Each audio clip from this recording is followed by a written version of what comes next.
dia, boa tarde, boa noite. Sou a Alexandre, estou aqui com Rodrigo Godoy.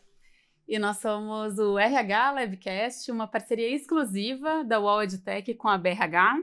Estamos aqui hoje com a Carol e com o Ricardo Voltolini. Vou apresentar brevemente e a gente vai falar sobre sustentabilidade e o que é isso nesse nosso momento de hoje. Para introduzir um pouco os nossos parceiros e depois deixando o Godoy se apresentar, o Ricardo Voltolini, 32 anos de ideia sustentável, e aí pelo nome vocês já vão ver como a conversa de hoje vai ser bacana. Também membro da BRH há muito tempo. Carol, um extenso currículo, Unilever, Whirlpool, Siemens, a BRH e mais recentemente Messer Gases. Também, diretora de RH, vai comentar bastante aqui sobre o nosso tema de hoje. E eu sou a Alexandra Nunes, diretora de RH da Peers Consult, membro da BRH. E eu sou a pessoa que trabalha já há 20 anos com educação corporativa, fiz toda a minha carreira focada justamente em desenvolvimento humano mediado por tecnologias. Para a gente começar esse nosso episódio de hoje do podcast, nada melhor do que esses dois se apresentarem. E eu queria perguntar para vocês, a gente estava alinhando ontem um pouco sobre nossos temas e falando quem somos nós na fila do pão. E aí, Carol e Ricardo, quem são vocês na fila do pão? Bom, eu na fila do pão sou Carol, sou psicóloga, sou apaixonada por pessoas. Como você falou, Ale, trabalho no mundo de recursos humanos já há quase 20 anos. Ao longo dessa jornada, acho que vi o RH se transformar demais, acho que todos nós vimos o RH se transformar demais.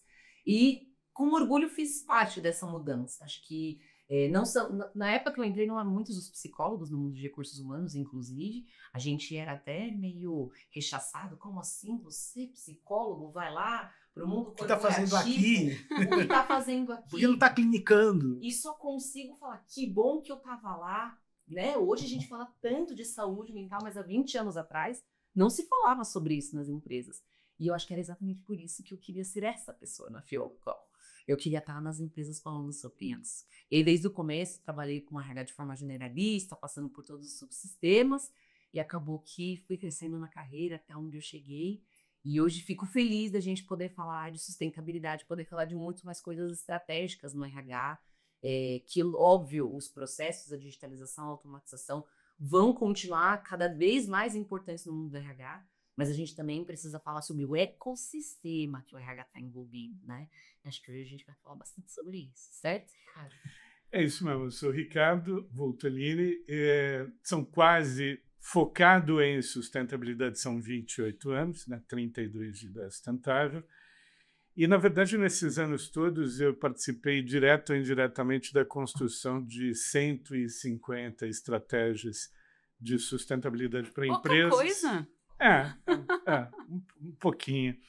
E nesse período todo também eu desenvolvi outras ferramentas, né? Então, hoje, essas ferramentas levaram ao que hoje eu faço com mais ênfase, que é educar líderes para o tema de diversos modos. Nas universidades, na mentoria, nos treinamentos dirigidos. Hoje eu estou um pouco mais afastado do cotidiano da consultoria, que é um cotidiano desgastante, e estou me dedicando um pouco mais a preparar líderes para este desafio de termos empresas mais sustentáveis a essa altura do século XXI. Perfeito.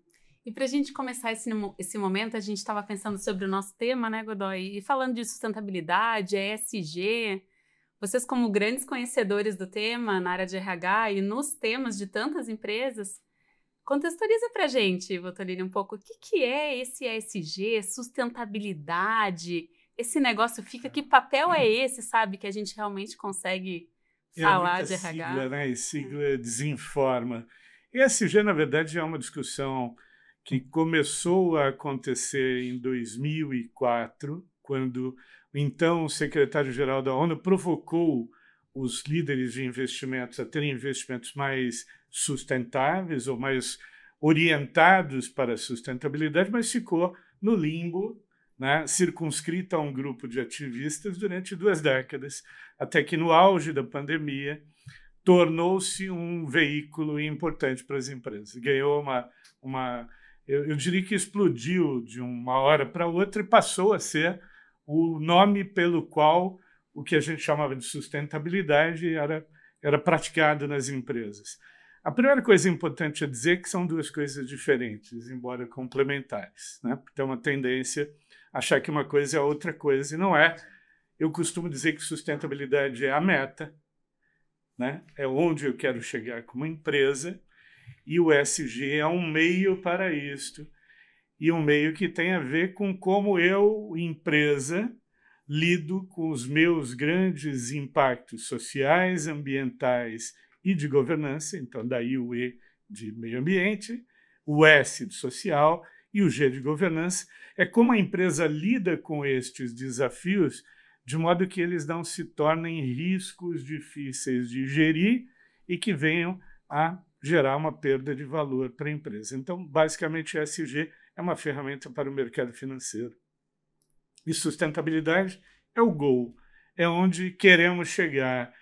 É o que toda empresa deveria, a rigor, desejar, né? Ser sustentável nas suas relações com os seus diferentes públicos de interesse. ESG é uma maneira de chegar lá, e a gente costuma sempre dizer nesse meio que toda vez que o dono do dinheiro se preocupa com o assunto, tem uma evolução deste assunto. Então, o ESG foi uma evolução, um avanço desta conversa, porque os donos de dinheiro passaram a olhar o tema como um tema importante. Então, se eu não cuidar bem, isso pode representar um risco. Se representar um risco, eu posso perder dinheiro, valor, relações. Então, o ESG teve um papel importante em acelerar a agenda, né? Não dá para tirar este papel, esta relevância do ESG. Mas, a rigor, o que todos nós deveríamos, no nosso dia a dia, é trabalhar em empresas que se preocupam em serem mais sustentáveis mesmo. E é legal esse recorte que você trouxe, porque era muito presente, né, no começo dos anos 2000, as discussões acerca de sustentabilidade, e aí depois, né, quando surgiu, se tornou mais comum o ESG ou ASG, parecia que era algo completamente novo e não era, né? E aí, Carol, você, né, pensando aí nas suas vivências na prática, né, nesse seu trajeto de 2 décadas, como que você consegue trazer e compartilhar conosco essa percepção de efetividade, né, das ações e pensando nessa costura com efetivamente o espaço ocupado pelo RH? Godoy, acho que você foi brilhante. As ações, elas já aconteciam e de forma isolada. Muitas vezes você tinha ali algumas ações de meio ambiente que eram tratadas até pelo time de segurança, de saúde e meio ambiente, em algumas empresas, a sigla é essa, inclusive. Às vezes o RH cuidava de projetos sociais, né, que ajudavam a comunidade, principalmente empresas que têm plantas, que podem gerar algum impacto, mas elas eram ações muito isoladas. E se fosse uma certificação, ficava lá com o FP&A, quem estava com RI, né? Perfeito. Cada área que cuidasse do seu, né? Mas eu acho que é isso. O ESG trouxe pra gente a conclusão de que ou a gente trabalhava junto ou a gente trabalhava junto. Não dava mais para trabalhar de forma isolada. Por isso a minha fala do ecossistema. O RH, eu acho que já há muito tempo queria ser visto como uma parte estratégica da empresa. E aí o RH entra nessa jogada do ESG, principalmente pela parte do social. E acho que ganha um destaque, ganha uma voz quando traz os programas de diversidade, né? Ali em 2008, mais ou menos, quando começam os primeiros movimentos de gênero, os primeiros movimentos de liderança feminina, os percentuais, as metas das empresas, tanto globais quanto locais, de terem mulheres na liderança. E aí isso vem puxando todos os outros grupos minoritários, de pessoas pretas. O grupo de pessoas com deficiência, apesar de já ser um termo regulatório muito antigo, se falava muito sobre ter as pessoas, mas se falava pouco sobre incluir essas pessoas, verdadeiramente.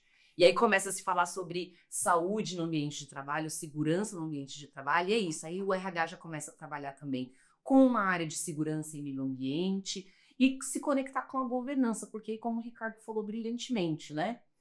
O RH sozinho, a área de segurança, saúde e meio ambiente sozinho, sem o apoio da liderança, gasta muita energia para gerar, de fato, uma mudança cultural. E aí a gente precisa começar a conversar com o líder do negócio. que é o que a gente fala tanto sobre ser o RH estratégico, como eu traduzo nas minhas conversas com o CEO, com o C-Level, a importância daquilo que eu estou propondo na mesa, seja de investimento de dinheiro ou de tempo, que é o speech que ele vai dar lá na reunião que ele vai fazer para a empresa inteira. Por que ele deveria falar sobre isso? Por que ele deveria colocar uma meta sobre isso? Por que é útil, né? Por que é útil? Por que ele vai, né, investir o tempo dele naquilo? E é aí que a gente tenta entrar como RH estratégico para mostrar para ele que vai ser importante para ele reter pessoas, atrair pessoas, etc. E aí, né, Ricardo, também quero ouvir sua contribuição, porque a gente entra em discussões complexas, né, Godoy, que realmente eles querem entender aonde que isso impacta no bolso deles também. Né? A história de o que impacta no bolso é sempre a pergunta principal feita desde que a gente começou a falar em sustentabilidade. Então, poderia ficar horas aqui lembrando as diversas atrocidades que esses ouvidos já ouviram, desde gente dizendo assim, eu já fiz muito por essa sustentabilidade, o que essa sustentabilidade fará por mim? Como se sustentabilidade fosse uma entidade, uma entidade que está lá no escritório. Né? Já ouvi coisas como essa, como já ouvi de CFOs de empresa. Ricardo, é ótimo, mas o que eu ganho com isso, meu amigo? Me diz aí, onde eu ganho dinheiro com esse negócio? Tanto é verdade que o ESG encantou os olhos dos CFOs porque eles começaram a ver maneiras de ganhar dinheiro, comprando os green bonds, né? Então eles começaram a olhar e perceber, não é verdade que esse negócio dá dinheiro, mas olha que bacana, eu não tinha pensado nisso não, que esse negócio de salvar a humanidade pode trazer dinheiro para nós. Percebe que a gente está falando de olhares e valores diferentes. Essa discussão, por exemplo, que acabei de propor aqui, eu já ouvi em centenas de empresas, mas eu não ouvi na Natura nunca. Naquela empresa que falávamos há pouco. Eu não ouvi na Mercur, uma empresa gaúcha que pouca gente fala, mas é um exemplo de como trabalhar sustentabilidade raiz, que eu chamo, né? Que é botar na estratégia, é mudar o jeito de fazer negócio. Quando eu olho só para o objetivo financeiro que eu posso obter, porque, veja, a questão de retorno financeiro ela também é antiga com sustentabilidade. A primeira discussão era se você economizar energia, se você economizar papel, se você economizar água, se tem economia de custo, você já está ganhando alguma coisa. Concorda? Então, já tinha matemática básica. Era uma discussão até meio banal, assim, meio trivial. Você tinha que discutir questões tão básicas como essa, mas porque havia uma dificuldade de olhar para o todo, né? Então, é aquilo que eu disse, sustentabilidade é a meta, é o goal, é onde eu quero chegar como empresa. E é importante eu ser sustentável por um monte de razões. A gente podia ficar elencando essas razões. Começamos por ser uma marca empregadora. Que marca hoje quer atrair um jovem orientado por propósito das novas gerações, que, inclusive, segundo pesquisas, não está nem querendo trabalhar em empresa? Veja, o desafio da empresa hoje, ao contrário de outros tempos, é ser relevante para que um jovem queira trabalhar lá. Porque a escolha do jovem pode estar em outros campos.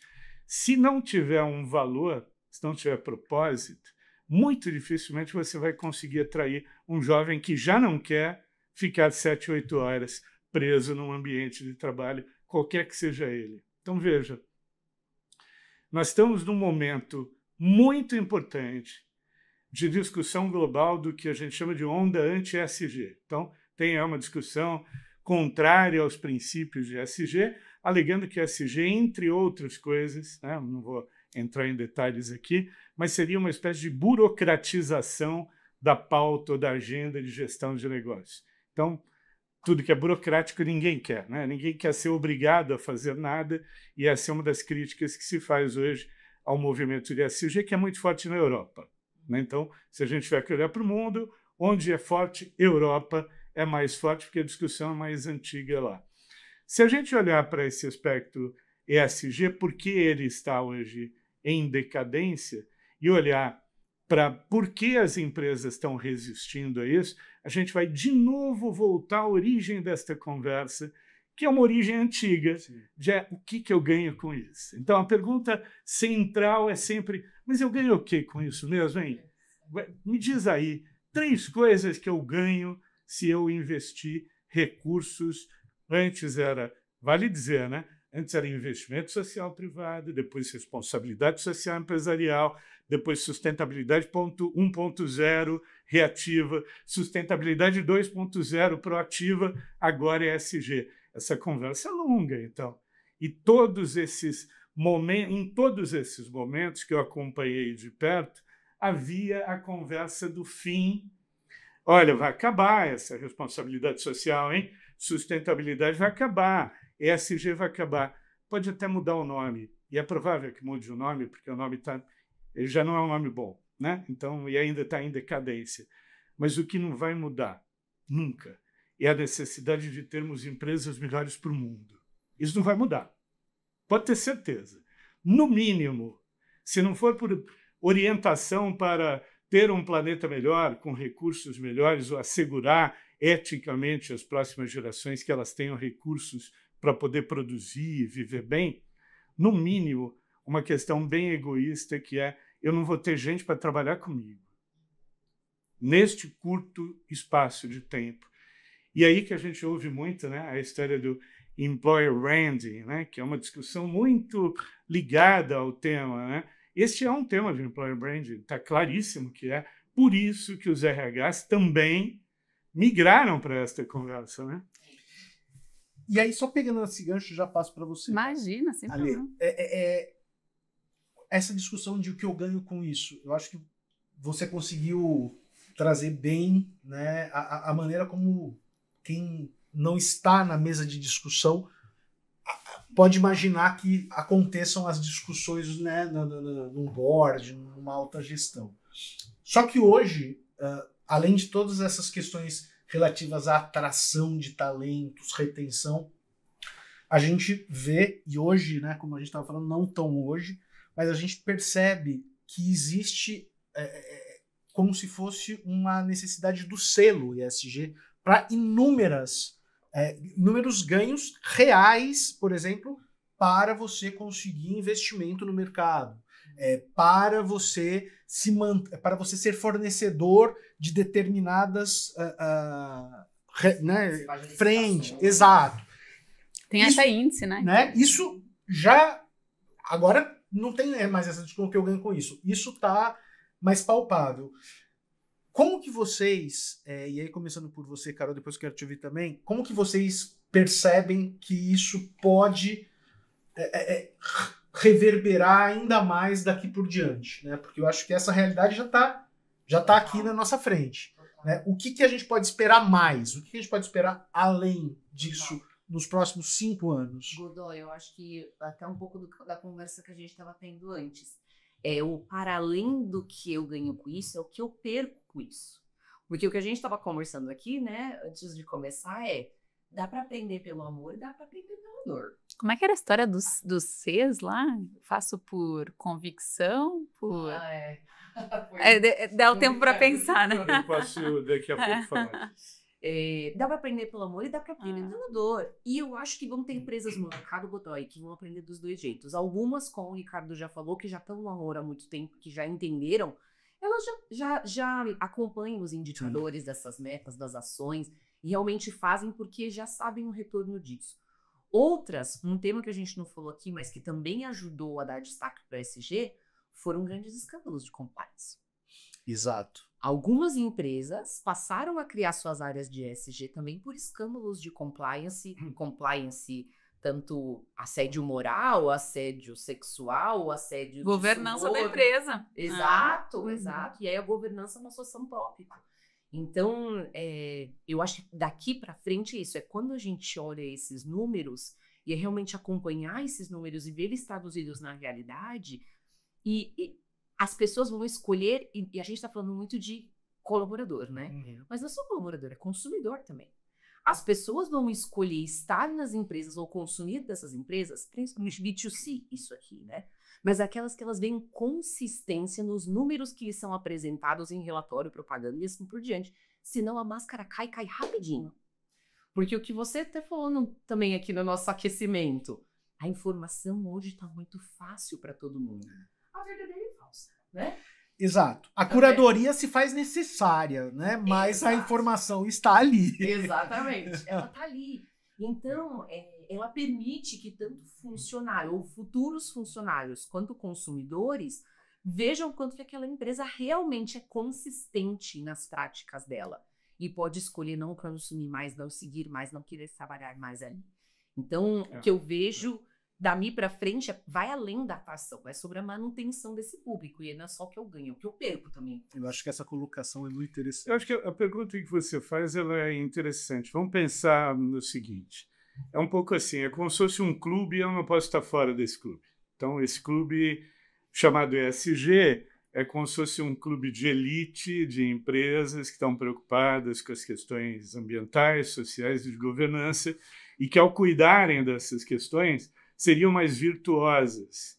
E essa virtude seria percebida pelo mercado, que atribuiria um valor econômico financeiro a essa virtude. Então, você tem um conjunto de regras, um conjunto de... Você tem o Easy B3, você tem o Dow Jones Sustainability, você tem ratings espalhados pelo mundo. Então, estamos falando de um clube.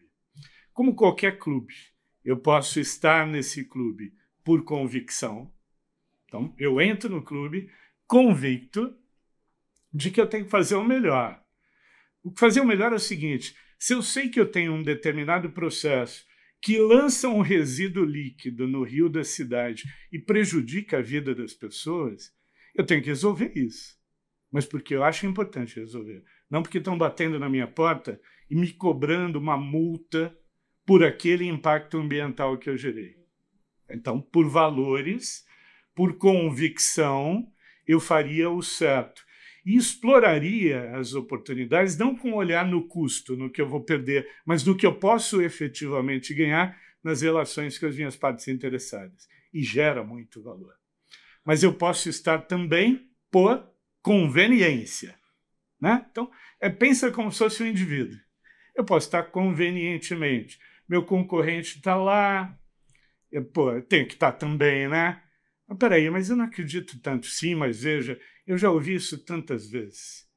Alguém que me procura para uma consultoria dizendo: caiu esse pacote na minha mesa, eu preciso desenrolar, eu preciso ter uma política de ESG, me ajuda, pelo amor de Deus. Eu nem sei o que é. Eu não sei o que é, então me ajuda, né? Vamos fazer materialidade, o acionista está cobrando e tal. E olha para o concorrente e diz: concorrente está lá.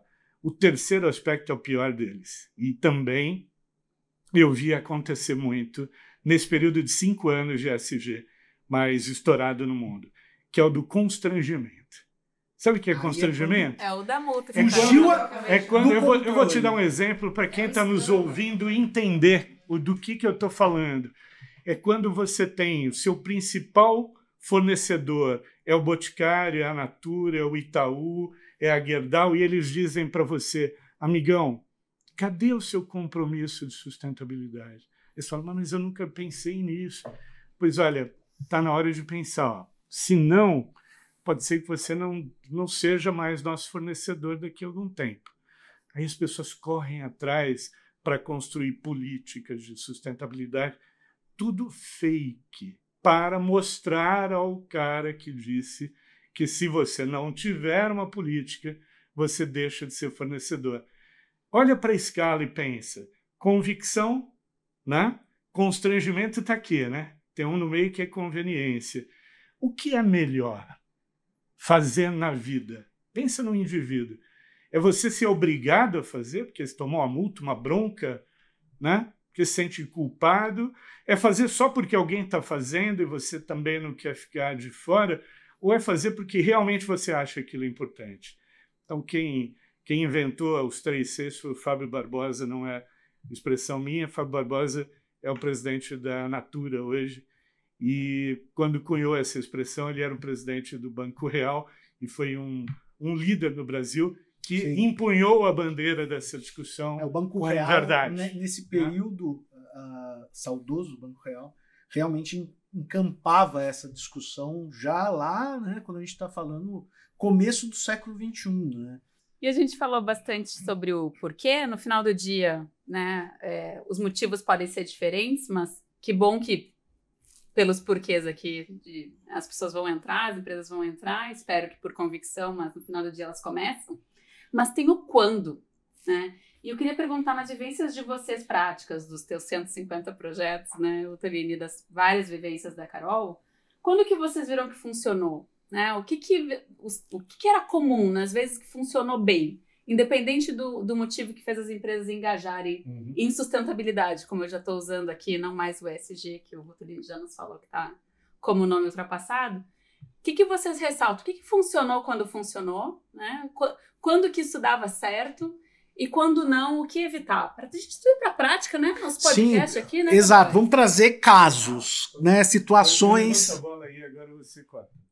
Vou somando tudo que você for falando. Tá? Então, olha, que a experiência mostra o seguinte: nas empresas em que a estratégia aconteceu, se efetivou, invariavelmente, essa é a minha experiência, pode ser que haja outras, havia na empresa uma cultura orientada por valores, uma alta direção comprometida com o tema. Comprometida significa eu acredito no tema, eu olho para o tema com a devida importância e quero fazer porque isso é importante. Não é só simpatizar com o tema, é ativamente... Não, até obrigado pelo tema. Não é uma coisa para simpatizantes.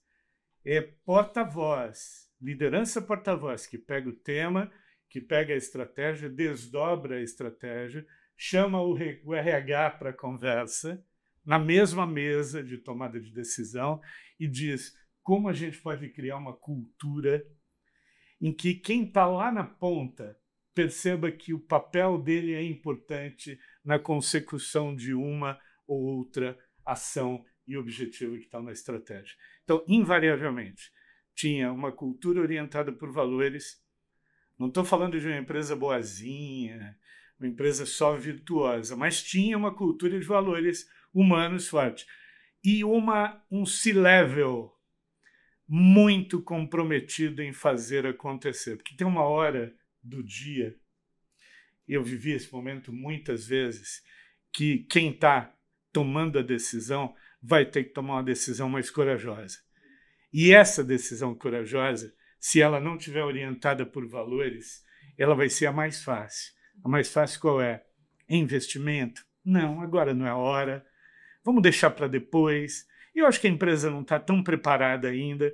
Será que a gente não avançou demais nessa conversa? Vimos tanto nisso, já não é? Bom agora. Será que... Vamos dar uma paradinha, né? Porque, olha, a gente está fazendo tão mais que todo mundo no mercado. Eu olho para o mercado para dizer, a gente já está fazendo tanto mais. É aí que você percebe que falta a liderança. E essa não é uma liderança. Estou falando de um líder, não é um semideus, não é um sujeito virtuoso. Senão, às vezes, a gente se olha para o líder e pensa que, né, vamos reverenciá-lo, líder de sustentabilidade. Mas é alguém que entendeu o valor, que incorporou. Que vive isso. É a história do walk the talk, que é uma expressão em inglês que não tem uma boa tradução para o português, mas ele ou ele deseja ser a mudança que ele quer ver. Então tem que ser o primeiro exemplo. O primeiro exemplo, eu lembro que tinha um fator que eu usava que era fatal, que eu dizia assim, esta política de diversidade, equidade e inclusão vai dar certo ou ela não vai dar certo. Um fator que eu usava é a primeira reunião, o CEO está aqui para dizer por que isso é importante para a empresa, não está? Acho que não vai longe. E não ia. Mas não é porque eu estou prevendo o futuro, é porque isso é um fato. Se o CEO não está comprometido, ou C-level, né? Porque às vezes tem um CEO que é mais recatado, que não sai muito, fica lá. Mas esse CEO que não sai muito, não põe a cara, ele tem que liberar o C-level para ser a cara desse tema, para pegar a bandeira e empunhar. Quando não tem a participação, é fatal que as coisas não andarão no ritmo que deveriam andar. Que não pode ser coisa de RH, né, Carol? Não. Mas aí, vou pegar o gancho, hein, Ricardo? vamos primeiro falar sobre o que funciona, né? Uma vez que a gente tem esse primeiro passo que o Ricardo falou, a alta liderança empoderando, vem uma cascata de outras coisas bacanas que o RH pode fazer. Então, esse líder, ele passa a dar espaço para uma formação continuada da empresa inteira. Você consegue fazer um programa de educação das pessoas, o que elas podem contribuir para a sustentabilidade dentro da área delas. Não é só uma questão de meio ambiente, não é só uma questão de ética, compliance, é uma questão de pensamento sustentável dentro de todas as áreas da empresa. E aí o RH suporta essa formação continuada. Sim. Junto com isso, a gente consegue ter o apoio do líder para grandes projetos de relevância que tragam sustentabilidade para a empresa. É bom para a RH porque a gente fortalece a marca da empresa para reter quem está e para atrair quem está fora. E quem é dono desses projetos se sente altamente reconhecido. Então, o RH também consegue apoiar com um programa de reconhecimento sobre as principais práticas de sustentabilidade na empresa. Perfeito. Então, você vai fechando o ciclo entre o walk the talk. Vem a mãe que dita, aí a gente pratica e aí depois a gente reconhece o que está sendo feito de bacana na empresa e isso, consequentemente, orienta as pessoas qual é a direção. A minha resposta ficaria incompleta se eu não dissesse uma outra coisa importante. Além de cultura, liderança, é fundamental ter um negócio chamado estratégia, que aí os nomes vão variar, empresa para empresa. Um é plano estratégico, plano de ação, horizonte, futuro, o nome que se queira dar, menos importante.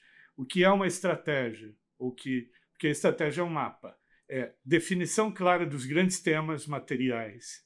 Então, o que é tema material? Quais são os meus principais impactos em meio ambiente, e na sociedade e em governança, para eu poder ter um mapeamento disso e eu jogar a luz do que realmente é importante para o meu negócio. Segundo, definidos os planos, os temas materiais, definir claramente objetivos, metas, métricas, planos de ação. Perfeito. E se não tiver uma estrutura de governança mínima, com um comitê interdepartamental que tem poder de assinar, também a coisa vai andar brecando. Vai andar um pouquinho, volta e vai para lá, porque o comitê é uma figura hoje recomendada pelo IBGC, né, que é um órgão hoje que regula, normatiza essa discussão no Brasil, e ele diz claramente: é importante ter uma instância formada pelos principais líderes da organização, ligada ao CEO, então ela suporta o CEO para as tomadas de decisão, que vai zelar pela implantação da estratégia. Se juntar esses elementos, não tem como dar errado. Tem um framework de Harvard que você me lembrou, a fala de vocês me lembrou, mas ele fecha 100% do que a gente está falando aqui. Todas as coisas que a gente quiser fazer numa empresa, e sustentabilidade é uma delas, só que ela é uma muito importante para a gente alicerçar a nossa comunicação, para dentro e para fora, como a Carol falou. E o framework é bem simples. Pessoas, cultura e processos e governança. Ele é um tripé. Então, eu preciso ter as pessoas, os sponsors, como vocês estão falando, corretos, né? Não basta o RH, mas é claro que o RH, dentro de uma pauta com o CEO, com o C-Level, com as pessoas entendendo o que estão fazendo, uma cultura que conversa, ou seja, isso está ligado aos meus valores, com o meu propósito, com a missão da minha empresa, né? Eu consigo ser uma Mercury, como a gente estava falando, no Grupo Boticário. E depois, os meus processos, minha governança, os meus OKRs, como eu sei que o Godoy vai perguntar logo mais. Então, atrelado, eu estou conseguindo fazer esse tripé fechar ou as coisas ficam soltas? Né? Eu só queria colocar um elefante aqui na mesa para a gente discutir, antes da gente falar um pouco mais. Que a gente vive com o elefante, né? Todo dia. Estranho seria se não tivesse. O ponto é aquele, não pensa no elefante rosa. Sabe? Exato. Vocês trouxeram no início até que o momento global que a gente vive hoje para o tema ESG está passando aí por discussões, né?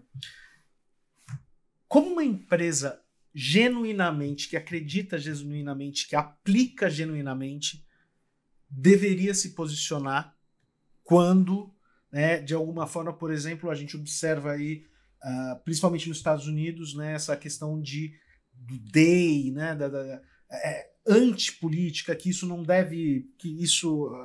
deve ser priorizado, e a gente viu várias empresas, né, que tinham um posicionamento muito sólido pelo menos na vitrine, sobre o tema e que retrocederam, né? E a gente sabe que quando esses movimentos acontecem em certas regiões, eles tendem a reverberar no mundo como um todo. Para uma empresa genuinamente comprometida com o tema, qual deveria ser o posicionamento em momentos como esse? Acho que você, na sua pergunta, você já traz a resposta. Está justamente no genuinamente. Se é genuíno, então pegar aí exemplos quando teve a onda anti-SG, a explosão, e principalmente a questão da diversidade, equidade e inclusão, né? Logo que houve esse movimento, já teve uma paradeira de projetos no Brasil. E aí o jornal Valor Econômico tal, dizendo, já impactou, olha só, a empresa tal, né? Demitiu todo o seu time de diversidade. John Deere, a Meta, várias empresas já demitindo os times de diversidade e parando processos. Importante dizer sempre que a gente olha para isso e pensa, caramba, o problema é grande. Na mesma semana, 500 empresas assinaram um manifesto no Brasil, incluindo Arcos Dourados, McDonald's, que nos Estados Unidos parou, interrompeu a política, e o líder no Brasil disse aqui, nós não vamos parar, não. E aí, quando você olha, você fala, mas por que não vai parar? Tem uma ordem lá, né? Aí ele diz, uma ordem não é bem essa, quer dizer, eu tenho autonomia e eu vou seguir. Mas veja, mais uma vez, é a história do que eu ganho com isso. McDonald's, como é que ele poderia parar um programa de diversidade? Veja quem são as pessoas que trabalham nos postos do McDonald's. Como é que você pode parar um programa de diversidade? É a linha mestra do teu negócio. Você está arriscando não ter gente para trabalhar e a tua operação não acontecer. É diferente do Itaú, quando o presidente do Itaú vem a público e diz, aqui aqui não é moda para nós, aqui é cultura. A gente acha isso importante, né? Voltamos ao estado do importante. Isso é tão importante que eu não vou mudar porque teve alguém lá fora que disse que eu tinha que mudar. Não. Então, veja que, mais uma vez, tudo depende do valor que eu atribuo. Então, se é genuíno, se nós estamos falando de algo que foi pensado, que está conectado com a cultura, se tem uma estratégia, se está nos valores da empresa, nenhuma empresa parou projetos. Agora, isso também, do mesmo modo que explica valores, também propõe um olhar reflexivo para aqueles que pararam. Então, vamos olhar para os que pararam e pensar, por que vocês pararam? Assim, vamos, tenta explicar. Porque sabe o que eu ouvi de pessoas? Eu ando pelas empresas, então eu ouço os líderes o tempo todo. Uma pessoa disse para mim assim, a gente passou 5 anos aqui recebendo treinamento do RH, de vieses inconscientes, todos os treinamentos que você faz para o tema diversidade, equidade e inclusão. Isso foi dito várias vezes pelo C-Level da empresa, que era valor da companhia, e nós acreditamos que era. E aí acabou, ninguém veio explicar para a gente porque acabou. A gente ouviu e viu no jornal. Percebe? O que acontece com... Uma ruptura, né? Uma ruptura e aquele engajamento que também significava uma adesão por valores do líder, do colaborador, ele se vê fragilizado. Concorda? Porque assim, é a chamada crise de walk the talk. Não era importante para você? Até a semana passada era. O que mudou? Só que onde está o problema? Pode não ser importante para você, mas para mim continua sendo.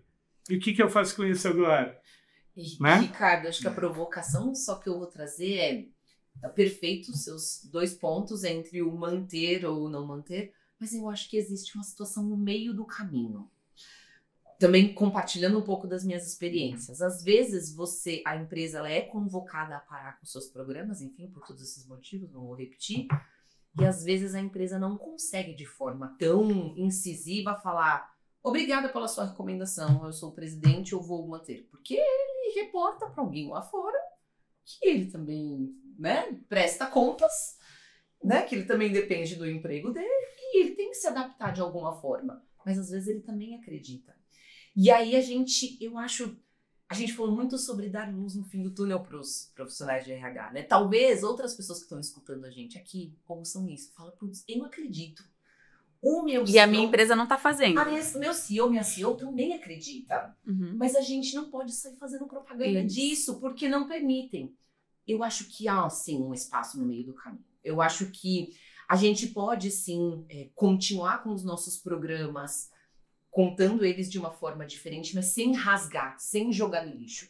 Óbvio que tem algumas formas também da gente defender isso lá para fora, para onde as práticas acabaram, com métricas, com importância, com a pluralidade do nosso país. O legal é isso, o nosso país é um país diverso. Tem até leis, né? O nosso país precisam ser cumpridas. É um país com uma matriz energética riquíssima, sustentável. Então a gente tem todo um panorama de sustentabilidade que se mantém de forma prática, factual. E a gente consegue defender isso perante o negócio. E querendo ou não, né, Ricardo? Quando a gente fala lá fora, a gente também conversa com outro RH lá fora, que diz pra gente fazer. Mas é um RH. E é um RH que às vezes se dói também. Que também fala, eu também não queria estar fazendo isso. Então, às vezes, a gente... Ele tá doído Ele também. tá doido. Ele tá ressentido também. Mas tem uma questão que, assim, eu posso dar notícia ruim. Só que a empresa tem que aprender a dar notícia ruim, que exige um princípio que é básico da sustentabilidade, que é a transparência.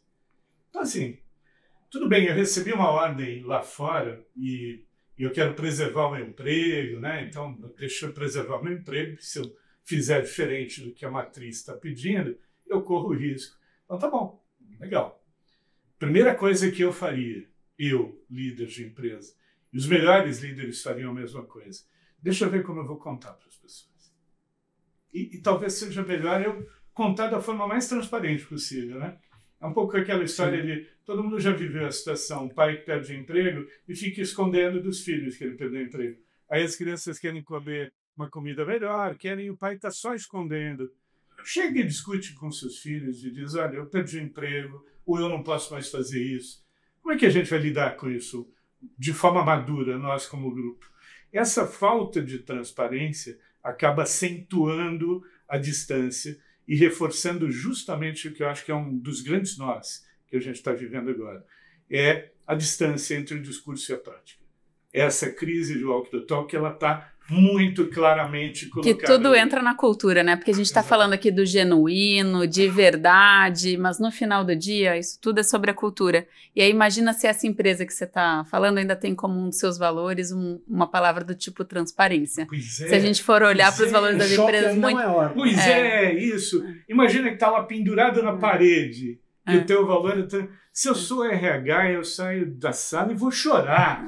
Mas eu acho Ou volto depois para discutir com a liderança, difíceis, que não dá para perder essa oportunidade. Eles também exigem, principalmente dos profissionais que têm um propósito e um valor claro, às vezes um pouco de criatividade. E coragem, né? E coragem sobre como eu vou manter aquilo. Então, às vezes, meu ponto é, às vezes, aquele líder e aquele RH não vai necessariamente se posicionar de uma forma como acabou.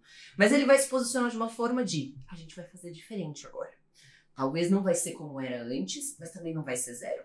Eu acho legal essa postura, desde que ela seja comunicada de forma transparente. Claro, lógico. Se for apenas uma estratégia para parecer que não terminou, as pessoas vão perceber que terminou. Não, eu digo principalmente, e eu quero dizer isso para os RHs que talvez estejam num ambiente mais árido, que talvez não seja necessário desistir.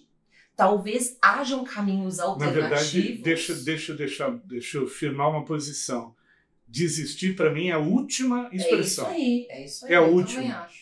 Aliás, todo profissional que trabalha com sustentabilidade, ele é resiliente por natureza. Se não fosse, não estava aqui 30 anos discutindo o mesmo assunto. Sustentabilidade precisa ser sustentável, né? Precisa ser sustentável. E eu diria que há profissões mais rentáveis do que essa. Não teria feito essa escolha. Então, acho que o que é importante dizer é o seguinte, não desistir nunca. Isso. E, principalmente, uma coisa que eu acho importante para o RH, se municiar de conhecimento, números, dados, pesquisas, que garantam que quando ele for para a sala para discutir, e eu acho que ele tem que fazer isso, por que é importante manter um programa de diversidade, equidade e inclusão, ele esteja cercado de números e dados. Porque esse exemplo que eu trouxe da Arcos Dourados não é um exemplo trivial. Houve a percepção clara de que isto é um valor para a minha operação no Brasil. Então, deixa eu ligar para o meu amigo lá na matriz e dizer, amigo, eu vou seguir com a minha política aqui. Eu sei que vocês vão interromper, mas eu vou seguir porque para mim é importante, para o meu negócio é importante, para o país onde eu estou é importante. Eu acho que o RH, ele precisa, isso conversas que eu tenho com profissionais de RH vão muito nessa direção. Se preparar, ter repertório para poder entrar na sala do CEO, do C-Level e dizer, não precisa terminar esse programa. A gente pode fazer de outra maneira. A gente pode ir para um outro caminho. Porque seria ótimo se todas as empresas pudessem, conseguissem bancar, mas às vezes quando isso não for possível, eu acredito que há caminhos alternativos, que podem ser debatidos, podem ser pensados entre o RH e a liderança, mesmo que sejam pequenininhos, porque o mundo é feito de fases, certo? E o momento que a gente está vivendo agora também não vai ser eterno. O momento que a gente está vivendo agora também haverão consequências que também vão gerar novas reflexões que gerarão um terreno fértil para outras coisas. É pendular, né? Essa discussão de sustentabilidade é pendular. Está no movimento do pêndulo que a gente está olhando agora, mais para os efeitos negativos de uma onda anti-ESG, que é sempre bom dizer, ela afeta, mas ela não afeta por completo tudo. Então não adianta também a gente atribuir a nossa falta de interesse no Brasil à onda anti-ESG, e eu ouvi muito isso também. Gente que ligou para mim para dizer, escuta, Ricardo, essa história da onda anti-ESG, será que não é uma hora da gente dar uma parada e uma refletida? É porque ele já não tem a já convicção. Ele estava esperando o álibi, um bom pretexto para dar uma paradinha estratégica e refletir. Acho que o mais importante é nesses períodos em que o tema perde, porque quando é relevante está tudo bem. Você entra, as palestras são em número maior, os treinamentos em número maior, as mentorias, tudo é grande, né? Tudo é grande. Quando está numa fase ruim, esta é a hora de você ter a resiliência e entender, espera aí, não pode ser um movimento de terra arrasada. Exato. Deixa eu ver o que eu garanto daquilo que já foi construído, porque eu sei que daqui a pouco essa conversa volta de novo. Exato. Ricardo, vou puxar um ponto que você comentou, que você estava falando, supondo um RH estratégico, mas vou fazer uma pergunta para a Carol usando as suas palavras. Supondo um RH estratégico, Carol, porque a gente sabe, como RHs há alguns anos, que essa é uma das grandes batalhas, né? Quais que são os grandes temas que o RH pode ser elencado para, tendo se preparado antes, né? E num momento, seja de baixo, seja de alto, mas útil, ter essa conversa estratégica que vai para além do operacional, que vai para realmente conseguir trazer qualquer um dos elefantes, de qualquer um dos tamanhos para dentro da sala. Conta um pouco disso pra gente. Ale, eu acho que isso é muito presente, principalmente quando os valores não estão colocados. Quando os valores estão colocados, vamos partir que a conversa está muito mais fácil, porque o terreno é muito fértil, tudo que você planta, você colhe. Mas quando não existe isso, eu iria nas dores do negócio. Então, onde é que te dói mais nesse negócio? O tema que foi que a gente conversou um pouco, o tema que é uma dor para todo mundo hoje no mercado, pelo menos eu ouço de todos os meus colegas, é sobre ter as pessoas certas nos lugares certos. É o grande lema do RH, né? É o grande lema do RH, é ter os talentos, reter os talentos, atrair os talentos, né? E quando você mostra para a empresa que você não ter os talentos certos com o conhecimento certo, você perde dinheiro, eu acho que é aí que você chama a atenção do negócio. Ele fala, opa, aí você fala, vamos conversar de turnover? Vamos falar por que as pessoas vão embora? Então, as pessoas vão embora porque você tem um líder assediador. As pessoas vão embora porque esse ambiente de trabalho não é seguro. As pessoas vão embora porque elas sabem que são praticadas algumas negociações meio estranhas aqui no seu time de comercial. As pessoas vão embora porque elas sabem que a forma como você faz projeto impacta o meio ambiente e você dá depois uma limpadinha assim na história. E aí você conta que as pessoas não são bobas. Essa é uma frase que eu falo muito, porque às vezes o C-Level ele fica um pouco distante da realidade, que é natural. até para que ele seja estratégico, eu acho que faz parte da função. Mas às vezes perde-se um pouco a noção de que as pessoas, independente do seu nível hierárquico, elas percebem tudo. Os assistentes, os analistas, o operador lá na fábrica, eles sabem tudo o que está acontecendo. Então vamos julgar menos as pessoas, entender que elas veem o que está acontecendo e vamos entender o que você está perdendo quando você pratica essas coisas que não são tão bacanas. Você perde um operador importante para sua planta que vai produzir um negócio que você não vai entregar para o cliente, você vai perder dinheiro. Então, realmente, vamos mudar o tipo de líder que você tem, o tipo de... óbvio, isso perpassa também por pacotes de remuneração, porque ter uma remuneração justa para todos os gêneros, para todos os grupos minoritários, por isso que perpassa, sim, por diversidade. E mostrar lei de igualdade salarial. Exatamente, né? Então, vamos colocar práticas justas, corretas para você parar de perder pessoas. Quando você colocar isso em place... Vamos contar para o mercado o que você está fazendo? Porque você também vai atrair pessoas na mesma vibração, na mesma mentalidade e que vão conseguir fazer isso crescer, isso se expandir, né? E fazer o seu negócio crescer também. E para quem Voltamos tá à questão ouvindo, do propósito. Ô, Godô, eu só queria reforçar para quem tá ouvindo esse podcast, volta e ouve de novo o que a Carol falou, mas ouve várias vezes, que tem uma aula aí de olhar para a dor do negócio, aonde eu preciso mexer, como eu quero mexer. E lembrar que as nossas pessoas, sim, sejam nossos clientes, sejam os nossos stakeholders, sejam acionistas, seja o nosso time interno, todas as pessoas estão observando. Num livro aquele, o The Great Mental Models, não sei se todo mundo já leu o Shane Parrish, mas ele diz esse é um dos grandes pontos, inclusive. A gente está lá no C-Level, quanto mais distante a gente está do efeito da nossa decisão, mais a gente perde a noção do peso que ela tem. Então, ó, uma aula na fala da Carol. Quanto mais alto, mais menorzinho fica, né? Quando a gente tá lá no avião, a gente olha para baixo, tudo parece tão pequenininho, né? Exato. E às vezes não é tão pequenininho se você se aproxima. Exato. E aí eu queria jogar mais uma pergunta aqui para vocês, a gente já tá caminhando aqui pro final, né? Que pena, né? A gente pode fazer a continuação, né? Bate como retorno. Mas com relação a indicadores, né? Quais indicadores vocês percebem, né, indicadores de ESG, que dialogam de forma mais clara com indicadores de pessoas? E aí, né, colocando uma pergunta, um subtítulo aqui, né? Como a gente faz para esses indicadores sair, também quando a gente pensa em pessoas, saírem só da categoria de compliance? Como que esses indicadores podem realmente construírem algo para além do cercadinho do compliance e trazer, né, quando a gente pensa no negócio, dados, né, palpáveis e perceptíveis? Acho que fazendo o gancho da resposta que eu dei anteriormente, né? Indicadores que deveriam ser o dia a dia do RH, você precisa saber o seu turnover, você precisa saber como que está distribuído o seu público diverso. E olhar para o mesmo mês do ano anterior, tá crescendo, tá subindo, meio básico, né, pessoal? Year over year, exatamente, year to date, o acumular. Gente, são algumas nomenclaturas, inclusive, muitas vezes vistas como financeiras, mas que a gente precisa entender, RH. Se você não entende, vai lá, chama o seu financeiro, fala, me dá uma olhinha aqui, pode ser escondidinho, não tem problema, mas se aproprie disso, é importante para você se sentir mais seguro, inclusive, quando você for defender esses números e dizer...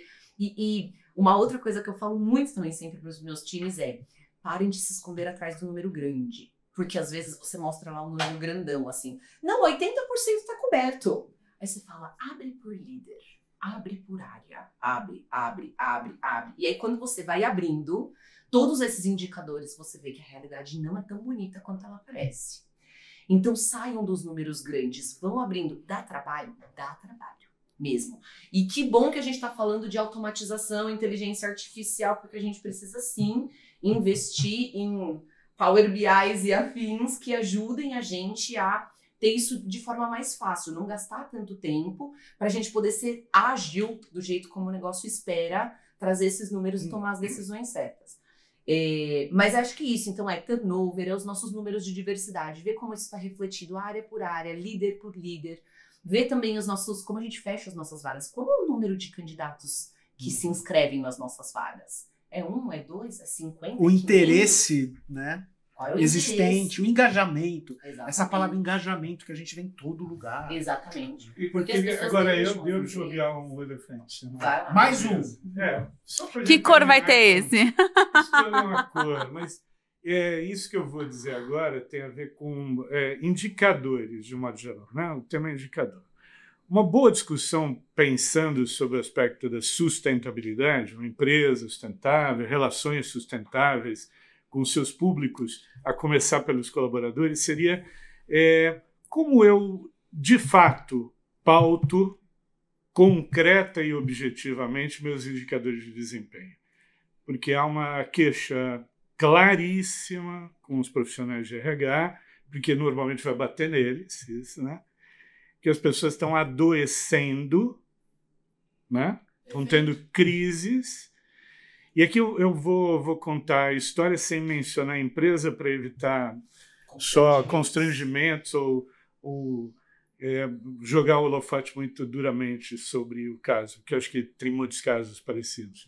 Mas num dos eventos que eu organizei para a BRH Brasil, eu trouxe para uma mesa que falava sobre a saúde mental, né, que é um tema em alta, hoje, pós-pandemia, muito em alta. E aí, a pessoa que estava lá, ela acumula a função de diversidade e saúde mental, foi uma junção que fizeram, no nível de diretoria, falando diretamente ao VP de RH.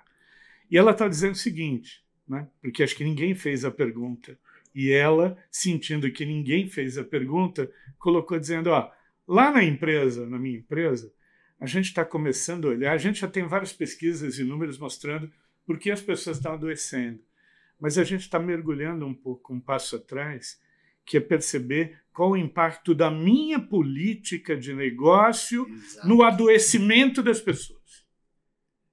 E aí, quando ela trouxe isso, obviamente, com um nível de verdade, né, uma mulher negra, né, que não estaria normalmente no ambiente desta empresa, uma empresa extremamente meritocrática, né? Ela estava discutindo isso. Eu vou na sala do presidente. Legal isso, né? Bato lá. Presidente milênio também. Então, vamos pensar que aqui nós estamos falando de uma outra cabeça, né? Um outro conjunto de valores. E discuto com ele. Escuta, será que a nossa cultura... Mas o que você está querendo dizer? Eu estou querendo dizer que talvez essa coisa de fixar meta abstratamente, de modo abstrato, está adoecendo as pessoas. Quem diz que a gente pode crescer 15% ao ano? Foi o CFO que falou? Mas em quê? Ele olhou os números? Todo mundo sabe disso, é tão velho quanto andar para frente, que quando se estabelece meta de negócio, põe um pouco a mais. Porque sabe que não vai chegar lá. Mas esse um pouco a mais vem cheio de mecanismos de cobrança, de controle, de agendamento de resultados. Né? A gente ainda está falando de bottom line trimestral, tem empresa que é mensal. Percebe que isso impacta na qualidade de vida das pessoas? Então, quando eu penso nos indicadores, todos esses indicadores que ela falou são fundamentais. Tá? Então, o raciocínio aqui não é de exclusão, ele é de complementariedade. Vamos olhar para um conjunto de indicadores de natureza humana? Porque será que vale a pena, de fato, eu desgastar as pessoas que estão trabalhando comigo ao nível delas entrarem num colapso mental, terem uma síndrome do pânico que aumentou muito nas empresas, né? Ter depressão, os casos de depressão hoje são muito grandes em empresas. E aumentou, inclusive, com o home office. Né? Também verificou-se um aumento, a distância, o aumento da cobrança, o comando-controle sem a presença física. A produção de cortisol pela própria tela. Não é? A produção de cortisol pela própria tela.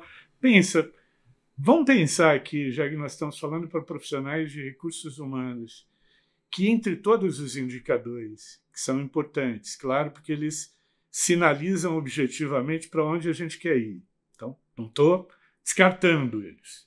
Mas também a gente complementar com indicadores de natureza humana, quão bem estão as pessoas que trabalham com a gente, quão felizes elas estão, quão satisfeitas elas estão com a visão de mundo e de carreira que elas têm. Será que a gente está fazendo essas perguntas com um devido nível de verdade e de transparência? Ou a gente, às vezes, fica preocupado de receber respostas que não são aquelas que a gente gostaria? Eu estou trazendo esse caso porque, para mim, ele foi impactante, né? Eu já organizo esses eventos há muito tempo, mas foi uma das histórias que mais me impactou, porque ela veio num contexto em que era uma plateia de 350 RHs e ninguém fez essa pergunta. Como ninguém fez, ela disse: eu esperava que vocês fizessem. Como não fizeram, eu vou dizer: sim, nós estamos estudando o impacto das nossas políticas, da pressão que a gente exerce por resultados na saúde dos colaboradores. Acho que fica aqui a reflexão para todos os RHs e para todas as empresas também pensarem aí na cauda longa, né? Das decisões em impacto. E a gente falando de genuíno, de sustentável, de verdadeiro, né? Exato. Acho que fica esse ponto da felicidade otimista real, né? E eu queria finalizar esse nosso RH Livecast de hoje com uma mensagem final, né, Godoy? Eu acho que a gente teve uma conversa bacana, fiquei muito reflexivo com esse último comentário do Ricardo. Fechou para deixar mesmo a cabeça fervilhando. Deixou, mas acho que a gente é somos aqui 4 otimistas inveterados buscando práticas sustentáveis, reais, verdadeiras, genuínas. E aí queria ouvir, né, da Carol e do Ricardo para a gente encerrar. O que te deixa otimista hoje, Carol? Me deixa otimista, vou pegar o gancho para a gente alimentar a reflexão. Me deixa otimista que esse tipo de pauta tem espaço hoje para a gente falar. Foi o começo da nossa conversa, né? A gente não falava disso lá atrás. E hoje a gente consegue conversar sobre qual é o tamanho da sustentabilidade da performance das pessoas, das empresas, se ela vier nesse custo. Eu acho que a sustentabilidade ela é curta. Então, que bom que a gente pode olhar para isso. O meu convite, o meu otimismo eu a vida toda falo, o ser humano não tem como ser uma pessoa no trabalho e outra em casa. Isso não existe. E que bom que hoje se fala de saúde integral, porque o ser humano é um só. Para lembrar o óbvio, somos um só. Exato, para lembrar o óbvio, mas a gente não falava sobre isso. Então o meu otimismo que bom, vamos falar mais sobre saúde integral, vamos falar mais sobre... E aí falar também sobre os dilemas, não só corporativos, mas os dilemas da vida. Isso é o que a gente vem conversando muito em RH. A gente sabe que o trabalho tem um papel muito importante na vida das pessoas. E a gente já sabe também que pessoa é uma só, na vida pessoal e na vida profissional. Então as coisas se misturam. Então sim, a empresa ela passa também a ter um papel importante em ajudar esse ser humano a se organizar e estar melhor com as suas ambições, com seus sonhos, com suas frustrações, com a sua culpa. Não é responsabilidade da empresa, mas ela pode, sim, ajudar. Então, o meu otimismo é que outros RH se sintam conectados com a missão corporativa de ajudar esses seres humanos. Não é só sobre profissionais, não é só sobre dar dinheiro para as empresas. É sobre ajudar esses seres humanos ali a se sentirem melhor com eles mesmos, tanto no trabalho quanto na vida. E que haja espaço e suporte para que esses RHs possam, né, exercer esse chamado. É isso. Ricardo, 32 anos depois, o que ainda te deixa otimista? E tanta coisa. Meu neto me deixa otimista. Tem que trabalhar por ele enquanto estiver aqui ainda. Eu me deixo otimista a intensidade com que a Carol fala do tema. Me deixa otimista a gente poder estar aqui discutindo mais de 1 hora sobre temas relevantes e abordagens que não são triviais, que não vão estar toda hora na discussão. Mas eu acho que o mais interessante talvez seja por isso que eu me conectei tanto com o tema da sustentabilidade, é porque eu acho que ele é como se fosse uma espécie de instrumento de reumanização das organizações. E se a gente está falando de humano nas organizações, isso tem muito a ver com essa conversa. Ela está pautada hoje, mas 10 anos não estava pautada. Há 20 anos, né? O assunto saúde mental, por exemplo, cuide da tua vida aqui, Né, as pessoas escondiam que tinham um problema, inclusive, né, faltavam para ir. Depressão, manda embora. Eu acho que o fato da gente estar discutindo todas essas questões, né, estamos falando de saúde mental, mas diversidade também, que é a respeito das diferenças. Antes a gente falou de segurança, agora fala de segurança psicológica. É uma baita evolução, né? O que significa também isso, é para deixar qualquer um otimista, é porque eu acho que mais do que empresas, o humano que trabalha nas empresas está num processo interessante de expansão de consciência. A gente está buscando autoconhecimento, está buscando se melhorar. Evoluir. É um processo, óbvio que quando eu digo isso, sempre tem alguém que diz, mas não, meu filho não é bem assim. Não, eu estou falando do ser humano, né? Não estou falando de casos movimento específicos. Coletivo. Né? Como movimento coletivo, estamos todos buscando nos melhorarmos, né? Isso é extremamente otimista, eu acho. E aí, para agradecer, assim, privilégio a gente saber que estamos num grupo otimista, a gente pode ter esse tipo de conversa. Privilégio ouvir vocês hoje, Carol, Voltolini, e aqui agradecendo em nome da BRH, nessa parceria, Godoy, com a UOL EdTech, é um grande privilégio aqui estar contigo hoje. O UOL EdTech também muito feliz em poder ser parte, né, desse espaço, dessa discussão e ser aí um conector, né, de temas tão essenciais como esse que a gente discutiu hoje, para todos vocês poderem aí ter as suas próprias reflexões e contribuir dentro das suas realidades e das suas organizações. É isso, vamos finalizar o nosso RH Labcast de hoje. Obrigada, pessoal. Aproveitem muito o nosso conteúdo.